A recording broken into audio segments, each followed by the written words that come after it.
आज सवाल जवाब आप करने लगे हैं तो ये भाजपा वाला क्या कर रहा है, आपका वोट चोरी करने के लिए सोच रहा है। आज आपका किसी भी तरीके से आपका वोटर लिस्ट से नाम कटाने का कोशिश कर रहा है ताकि आप वोट नहीं होगे और आप पार्टी को जवाब दी जाए, ऐसी रणनीति बना रहा है। तो इसको लिए हम लोग मजबूती से सफल करेंगे और हमारा एक कार्यकर्ता को कहना चाहेंगे कि ये वोटर लिस्ट का जो संशोधन हो रहा है, आप लोग अपने अपने गांव में, अपने अपने टोला में, अपने अपने बूथ पर सुनिश्चित कीजिए कि कोई आपका भाई, आपका रिश्तेदार, आपके माता बहन का नाम न कट जाए। आप मजबूती से लेकर जो शक्ति दिया है वो ताकत का अनुकूल अपने राज्य में अपनी ताकत को बढ़ाइए। आज आपको हमको वोट गिराने का अगर अधिकार नहीं मिलता तो क्या एक गरीब का बेटा लालू प्रसाद यादव जी बिहार का मुख्यमंत्री बनते? नहीं बनते कभी साथियों। एक गरीब का बेटा, एक नाई का बेटा कर्पूरी ठाकुर जी, अगर आपको वोट गिराने का अधिकार नहीं होता तो कर्पूरी ठाकुर जी बिहार का मुख्यमंत्री नहीं बनता।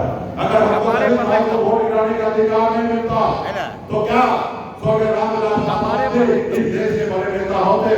नहीं होते साथियों। अगर हमको वोट गिराने का अधिकार नहीं होता तो उत्तर प्रदेश में 4-4 बार एक दलित की बेटी बहन मायावती जी मुख्यमंत्री 4-4 बार बने। अगर वोट का अधिकार नहीं होता तो मुख्यमंत्री नहीं बनता।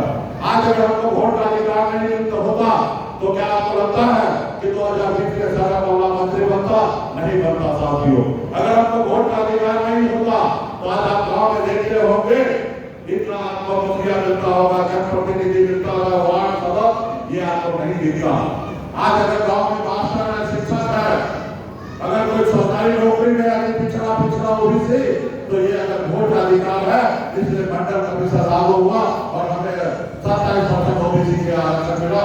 अगर हमको वोट का गिराने का अधिकार नहीं होता तो मंडल कमीशन लागू नहीं होता और गांव में अगर ओबीसी अगर सरकारी नौकरी में है तो ये आपका वोट का ताकत है साथियों। तो आपको हर हाल में अपने वोट को बचाना है और अपने अधिकार के लिए लड़ाई लड़ना है साथियों। यह आजाद भारत हमारा है और हमको भी उतना अधिकार है सब उठाने जीने का, जिनसे बड़े से बड़े ऊंचे जाति के लोग सब उठाने जी रहे, उतना ही अधिकार हमारा भी है कि सब उठा के दिए। इसके लिए आज हम लोग लड़ाई लड़ रहे हैं। बॉम्बे के ऐशोराम जिंदगी को छोड़कर गाँव आए हैं, अपने लोगों को हिंदी में लड़ाई लड़ रहे हैं। कल तक निषाद को इसी नाम से जानते थे कि निषाद मल्ला दिन जगह दुनिया मल्ला चाय पिया रफ्फर गोली केवट का मल्ला है, गाँव है, टोला है, यहाँ पे दारू बांट दो, पैसा बांट दो और वोट मिल जाएगा। लेकिन हमने बिहार में बताया कि मल्ला का बेटा कभी वोट बिकेगा नहीं, मल्ला का बेटा जब आपके साथ रहेगा तब आपको वोट मिलेगा। हमें अभी कांग्रेस से चाहिए। आज बिहार में लोगों को बता दिया मल्ला का मतलब से लक्ष्मी मांगना नहीं होता, मल्ला का मतलब होता है विधायक, सांसद और मुख्यमंत्री बनाना। ये हमारी ताकत है साथियों। आपने देखा 2020 में हमने 4 विधायक बनाए। अगर आप नहीं चाहते तो नीतीश कुमार 2020 में बिहार का मुख्यमंत्री नहीं बनते। हम समर्थन दिए तब बिहार का मुख्यमंत्री नीतीश कुमार जी बने। ये हमारी ताकत है साथियों।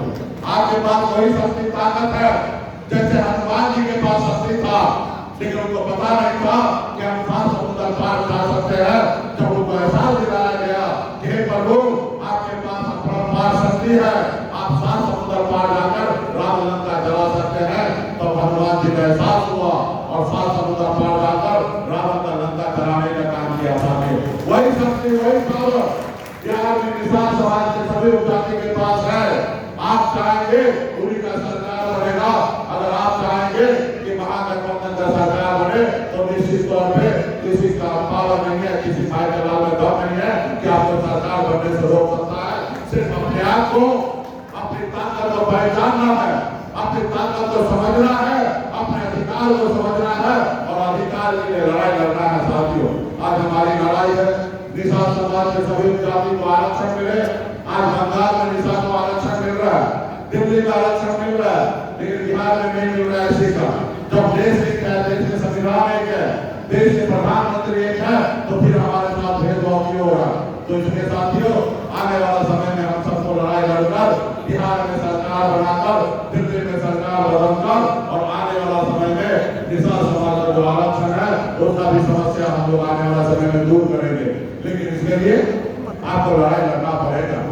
आज जैसे मैं बॉम्बे में ऐशोराम जिंदगी जी रहा था, उसको छोड़कर घर परिवार बच्चे को छोड़कर आज आपके लिए लड़ाई लड़ रहा हूं। उसी तरीके से आप सभी पार्टी के कार्यकर्ता नेतागण पिछले 11 साल से जैसे काम कर रहे हैं, उसी तरीके से पूरा चुनाव में जब तक चुनाव खत्म न हो जाए, आप लोग गाँव-गाँव में घूम कर पिछले 11 साल का संघर्ष का कहानी एक गाँव में जाकर बताइए और एक वोट को यूनाइट करके और महागठबंधन के प्रत्याशी को जिताइए और बिहार में सरकार बनाइए और 1 नंबर कुर्सी पर तेजस्वी प्रसाद यादव जी हो गई बिहार का मुख्यमंत्री, तो दूसरे नंबर का कुर्सी पर एक मल्लाना बेटा बिहार में